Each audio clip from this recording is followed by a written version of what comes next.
Hello. നൈറ്റായപ്പോൾ ഞങ്ങൾക്ക് എല്ലാവർക്കും ഒരു മസാല ദോശ കഴിക്കാനുള്ളൊരു മൂഡായിട്ടോ. അപ്പോൾ പിന്നെ പറയണ്ടല്ലോ, നേരം മാറ്റി ഒരുങ്ങി ഞങ്ങൾ വേഗം ഇറങ്ങിയേ. ബിരിയാണി അല്ല, മസാല ദോശ. എന്താണ്?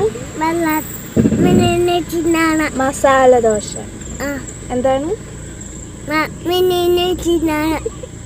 മസാല ദോശ. അവനോട് പിന്നെ എത്ര പറഞ്ഞാലും ലാസ്റ്റ് പിന്നെ ബിരിയാണി തിന്നാനെന്നേ അവൻ പറയുള്ളൂ. അപ്പോൾ പിന്നെ അതുതന്നെ ആയിക്കോട്ടെ എന്ന് ഞാനും വെച്ച്. ഞങ്ങൾ പിന്നെ നേരെ നന്ദിനിയിലോട്ടാട്ടോ പോയത്. അവിടെ നല്ല മസാല ദോശയെന്ന് പറഞ്ഞു ഉമ്മ. അപ്പോൾ പിന്നെ അങ്ങോട്ട് പോയി. വെറുതെയാണ് ഈ മെനു ഒക്കെ നോക്കണം, വെറും ഷോ. ലാസ്റ്റ് ഞങ്ങൾ മസാല ദോശ തന്നെയാണ് പറഞ്ഞ് വന്നപ്പോൾ വലിയ മസാല ദോശ, നല്ല ടേസ്റ്റൊക്കെ ഉണ്ടായിരുന്നേ. നമുക്ക് മസാല അത്ര പറ്റിയില്ല, ബാക്കിയെല്ലാം എനിക്ക് നല്ല ഇഷ്ടമായിട്ടുണ്ടായിരുന്നു.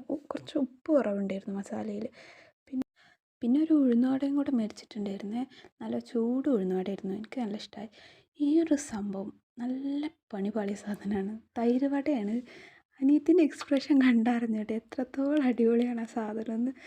പിന്നെ ബാക്കിയെല്ലാം കഴിച്ച് ഞങ്ങൾ ഇറങ്ങി. പിന്നെ ഇറങ്ങിയപ്പോൾ അഫ്ലുവിന് ഐസ്ക്രീം വേണ്ട, അത് വേണമെന്ന് പറഞ്ഞു. അപ്പോൾ അത് മേടിച്ചു കൊടുത്തു. മുക്കാലും ഞാനാണ് കഴിച്ചിട്ടുണ്ടായിരുന്നത്, അവൻ്റെ പേരും പറഞ്ഞാൽ മേടിച്ചിട്ടുണ്ട്.